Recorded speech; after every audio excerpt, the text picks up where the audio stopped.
This video is brought to you by Elgato Gaming. For the best gameplay capture there is, pick up an Elgato today. And sponsored by G2A.com. For the cheapest games, MSP and PSN codes. Links are in the description.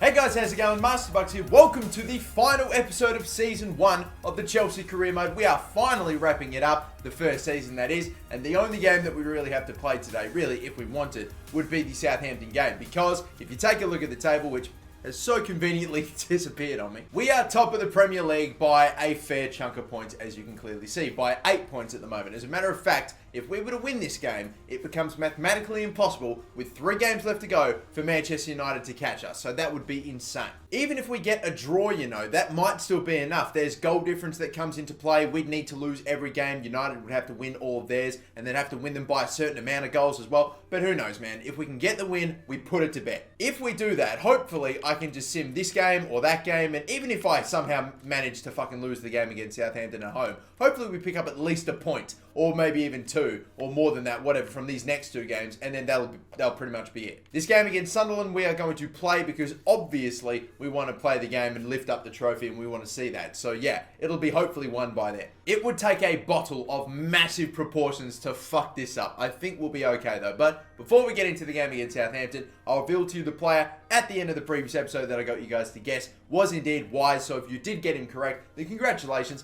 Here's a couple of people that did, and we'll have another one at the end of this episode as well. Hopefully we're about to see out the Premier League season right here, and hopefully we can get that win against Southampton at home and just wrap it up. Let's see if we can get it done. Come on, boys. If you need that refresher, then there you go. Take a look at the goal difference maybe. That might be something that comes into play depending on how the next 3 games go. We have a 9 goal difference lead on United. So they'd have to win their next couple of games by, I don't know, at least 10 goals or so. I don't know, maybe their next 4 games by 10. I'm not exactly sure how the math works, but it really should be irrelevant. I know I keep thinking, I'm overthinking this. I've just got to focus on the game, get the win.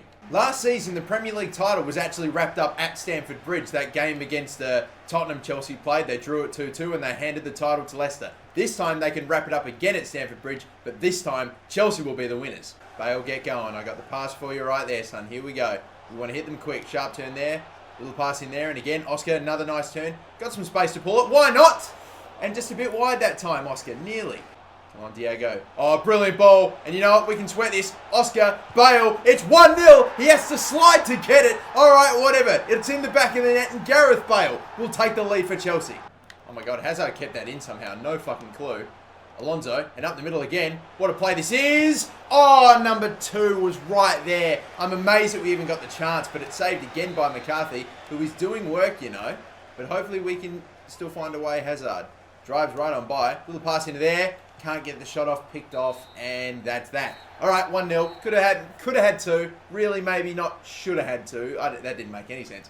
I could have had 2. Unfortunate not to get 1, but that's okay. I'm having a bit of trouble defending Southampton this half. Every time I go in for a tackle, I either foul them or just miss the ball. They pull off some insane move, and they're getting everything. Fouls, corners, they are almost destined to score. I've got to get it away from my end, or they're going to get one. Bale, header away, please, no. It's going to be another corner. You see what I mean? It's repeat efforts for them. Are they going to get it this time, maybe? Because if they don't, they'll fucking get another go. Edison will claim. And you know what? We're going to pump this. Absolutely, we're going to push the tempo here. It's a 3-on-2. We should work this well. Bale, get using that pace, son. Cutting there, off to the left again. That's brilliant. That is absolutely sensational. It was risky to go in with the keeper there to just run through with him. But that is what you want to see. Just pushing it. Don't let the defense get back. Just expose them right there. The 3 at the front formation working out brilliantly. Cut in with Bale. And then, of course, we'll slot it there with Hazard. And that could be it. There is the second. It's the breathing space we've needed, and now we could be on our way to celebrating the Premier League. Look at how hard I put that into Wellington M and the ball went nowhere. What a save by Edison. Seriously, I absolutely just launched that right at Wellington M, or it hit him right at, like, it just hit him so hard, and it fell so fucking perfectly to it. Like, that's hilarious. As if that ball doesn't bounce off him, and they get an amazing counter-attack from it. I reckon this is going to be it. I reckon they are out of time, we're out of time, and everyone else in the Premier League is out of time because Chelsea finally can officially say that they are the title holders. That is it. And obviously, the fucking the substitutes are happy. They're running right onto the ground. That's it. We've got it. It is done and dusted. That is it. Game over. We've got the Premier League wrapped up, and all we have to do now is progress to that final game, play that match, hopefully get the win, and see out the Premier League with a win and lift up the trophy. We'll also be sure to monitor how the rest of the table turns out, like who finishes in the top 4, who gets relegated, and such and such. But alright then, the next game, Chelsea versus Middlesbrough, another home game, only a few days later in the Premier League. We'll skip ahead, a 3-1 victory. There is an injury though, that's the problem. Hazard is out, Alonso, Oscar, and Kante ended up getting the goals. That isn't ideal, but whatever. We'll simulate again a few more drills. Hopefully we might get a few more players going up in overall. Like for example, Ederson. Up to an 85 now. Are you serious? Young goalkeepers just, they are so ridiculously good to train. I mean, it's insane how much a goalkeeper can go up by in one season if you just give them drills. It's fucking phenomenal. It's ridiculous. That injury we picked up though was for Eden Hazard, but thankfully it was only for 4 days with a concussion, so he might not play this game, but he's definitely going to be back for the Sunderland game. This though, the match against West Brom, it's an away game, the first one of the day. If we can win this though, by the way, 90 plus points is on. And unfortunately, no, it's not on, it is off. We are done. It is going to be a 2-1 loss. Wow, that's a bit of a shock. But West Brom end up getting the win. Oh, well, that's just something that we could have done that would have been nice. Had we won that game against West Brom and won the game against Sunderland, we would have finished with 90 plus points, which is something that doesn't all too often happen in the Premier League. So I just thought that would have been cool. I hear a youth player wants out here, Osvaldo Vergara. So we'll take a look at him. I'm probably going to sign him though. And even if he doesn't turn out to be all too amazing, we can probably just look to sell him on or whatever. But here's what we've got going on right now. First spot is absolutely cemented. We've won the Premier League. We all know that. Manchester United have cemented second spot. Spurs have also got third spot. It's fourth spot right now that's up for grabs. Arsenal currently holding it down with 63. West Ham's only a point behind though. So, depending on what happens with both of their games, there may be another team into the Champions League, either Arsenal or West Ham. As for the relegation spots, Bournemouth are probably going to finish bottom here. They're going to get relegated. Hull City are going to go as well. And Watford are 3 points behind Middlesbrough.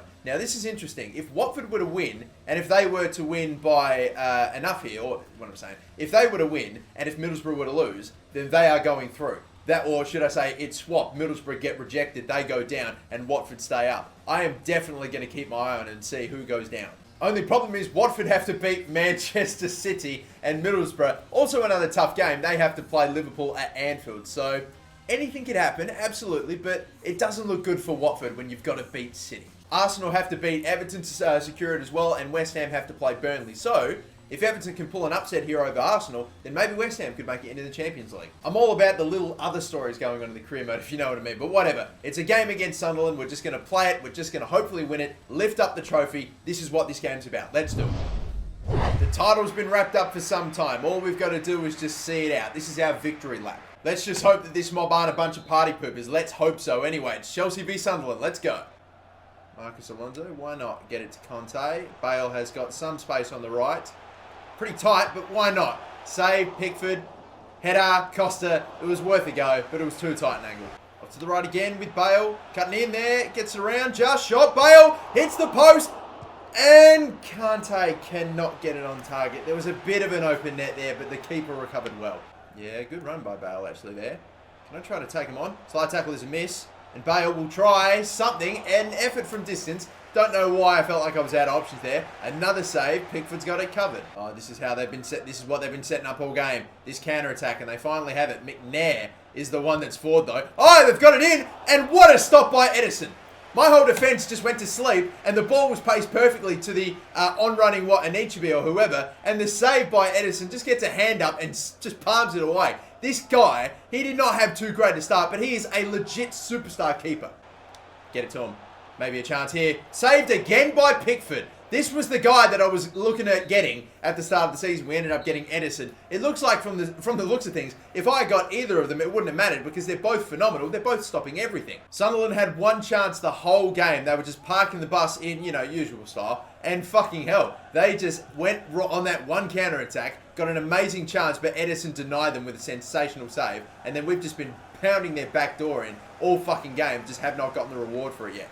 Turn. They just have so many around me at all times. Willian, bit of a gap there for you, son, if you want it. No, Hazard, left-hand side again. This is good. Maybe back for Hazard. We can get this surely now. In off of the crossbar. There it is. Eden Hazard to finally take the lead. Let's watch this play again. I just needed Hazard to get in some space, cut it back to him nicely. It was deflected. Of course, I had to get something on it, but it goes in by the absolute smallest of margins. He steps across, gets over the keeper, but just crosses the line. Finally, the goal for 72 minutes. That's how long it took. That goal should have come so much sooner, but finally we have it. Oh, what are they trying? What are they trying? No idea. But now look at all the space that Bale has. And look, surely we're going to get it now. I'm going to have to cross this across. Bang there. Good. What is that? And it was right there for Willian. Why didn't it control him? No idea. Hazard will try. Deflected again. Comes off of Costa. Oh my God, that move went to shit. Why didn't it select Willian? Marcus Alonso. Hazard. There we go. We're away again. We are away again. It's got to be. Come on, Costa. Make the right run. Bale, where are you? I want to find you, son. There it is. Could even sweat it here. Again! They don't want to give Willian a goal! Why are all the fucking shit passes just not going to Willian? This game just fucking hates Willian. It really does. This is incredible how he hasn't scored. You know, I'm dedicated to getting this bloke a goal now. Going the whole way, bang. Blocked, Ivanovic. Ivanovic can get a goal though. Nope, he puts it wide. I just want to get Willian a goal. I don't even care. He needs to score. Still no defenders back. This has got to be the moment. Where is Willian? I've got Hazard, little ball into there. Oh, Willian, come on, there he is. Bang, strike, son. Oh, it's still again too close to Pickford. Oh, literally, I have so many other better options on. It's just Willian right now. Come on, you're going to run in short. We're going to hopefully do exactly what we did last time. Take the touch, go around the defender. Yep, good. Bang. Ah, there's no curve back. It's not happening. I imagine as soon as they kick this, they're pretty much just going to call for time, because how much longer is this going to go? The Premier League trophy, the title, it needs to be given out to Chelsea. Finally, there we go. We are the Premier League champions. We've known it forever, but we cap it off with a 1-0 win in the final game. And now finally the party can begin. Let's get this underway. This is the moment we've waited all season for, but we are the Premier League champions. Come on, Chelsea, there we go. Raise it up high, son. The Premier League trophy is back at Chelsea. So the EFL Cup, things maybe didn't work out. For the FA Cup, we got knocked out in the semis by West Ham, who, by the way, have missed out on a top 4 spot. Arsenal won their game. Looks like West Ham won their game too, but they're both going to unfortunately stay in the exact same spots that they were in before the final day. And that means Arsenal are in the top 4. And unfortunately for Watford, even though I think they actually did win their game, sadly, Middlesbrough did too from the looks of things, and Middlesbrough actually ended up finishing 14th. Wow, they jumped all the way up from potential relegation spots to finishing 14th. And it is 125 million for winning the Premier League 2. Absolutely just staggering right there. That's crazy money. That is a profit on the year of 45 million, and the earnings is like nearly $500 million. It's just staggering. I think all I'm going to do now is advance through and just go through the motions. Like, we've got 3 emails in a row for Osvaldo Vergara to be, you know, taken out of the bloody youth academy, even though we've already sent it to him days ago. We're just waiting for him to fucking get out. Come on, son. We're waiting for you to accept the bloody contract. That's all we want from you. I've also sent in a bunch of other contract offers, a lot of which seem to have been declined, unfortunately. But finally, Vergara's accepted his contract, and a few more have declined. Thankfully, Kurt Zuma accepted his. But basically, with all that money that we just got in, I've just been updating the contracts a bit. Some of the guys that are really high rated, but getting paid absolute wank, I've decided to pay them what they're actually worth. I also hear that a youth player has terminated his contract with absolutely no warning either. Fucking zero. Yaxov is gone, and I recall him being a pretty decent one. Not our best player, but he was definitely alright, and he's just up and fucking left. No warning whatsoever. That's tremendous. I'm starting to think, I'm currently training up Patrick Robertson, who is my star youth academy player. He should be up to a 68 now. There we go.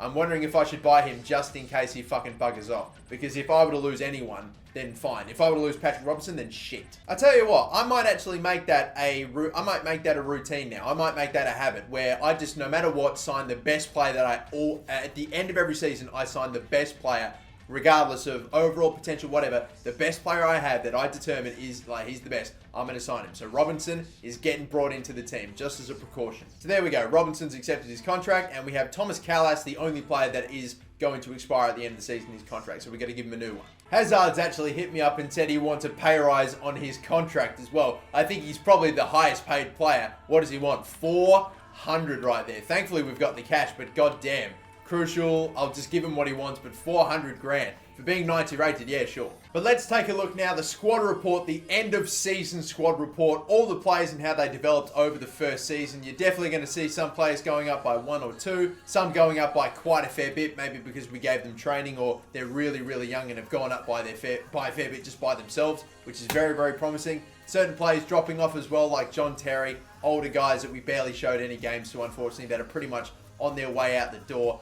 You don't have to worry about me selling any of like the legends though, guys like, you know, like John Terry and all that. But still, a few of the other players that we had loaned away, and there were a few of them. A few of these guys we're going to get back immediately at the start of next season, and some of these I'm definitely looking to keep, and some maybe not so much. As for the Golden Boot winner, you've got Diego Costa here, who scored 11 goals for the season. Maybe you'd expect a bit more from a really high-rated striker like him, but I mean, that's okay. You've got Eden Hazard with 13 goals, 7 assists. Probably the best player on the season, you know, Eden Hazard, although maybe it could be debated. There were definitely a lot of very good players, and the goals and assists and all that were very well shared around. You're going to see soon. He finished with 13, but he's not the Golden Boot winner. Instead, it's going to go to Michy Batshuayi, who got 15 goals. Sure, he was definitely seen a lot less in the Premier League, that is for certain, and a lot less in just, you know, in general. But look, he got 15 goals, 3 assists as well, and he is going to finish the Golden Boot winner. And I've honestly been thinking, even though he's lower rated than Diego Costa, I clearly play a lot better with him than with Costa. So something makes me think, should I be starting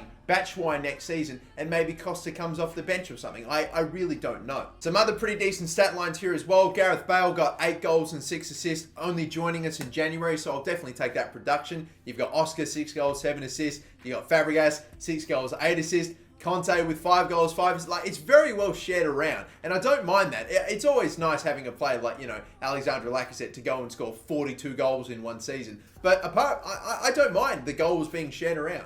And bloody Edison, mate, I'm telling you, he's going to be absolutely sensational. I was a little upset and disappointed that we lost Courtois, such a great young high-rated keeper, but to pick up Edison, to train him up, to get him to like 85, around his level, around Courtois' level, I don't think he's going to take long before he gets up toward the 90 as well. I might keep training him next season, although now that he's at this level, it's almost kind of pointless. And some of the saves that he was pulling off toward the end, he's gotten phenomenal. He should absolutely be holding down that position the entire career. Even though, you know, he didn't actually get too many clean sheets, but you know, whatever. That is going to do it for the first season, guys. We are done. But until the next episode and the next season, guys, don't forget to like and subscribe. And of course, since it is the end of this episode, it is time for you to guess the player. And here is his career timeline. Do you know who this player is? If you do, leave him in the comment section down below. And once again, I think I've already said it, but if you're down there, please leave a like and subscribe while you're at it as well. There's only a few more days left to go in the 30 days of career mode. We'll have a few more episodes of the Chelsea career, and then that will be it. 30 days of career mode will be wrapped up. And yeah, until then, guys, my name's MasterBucks. Thank you so much for watching. Have a good one.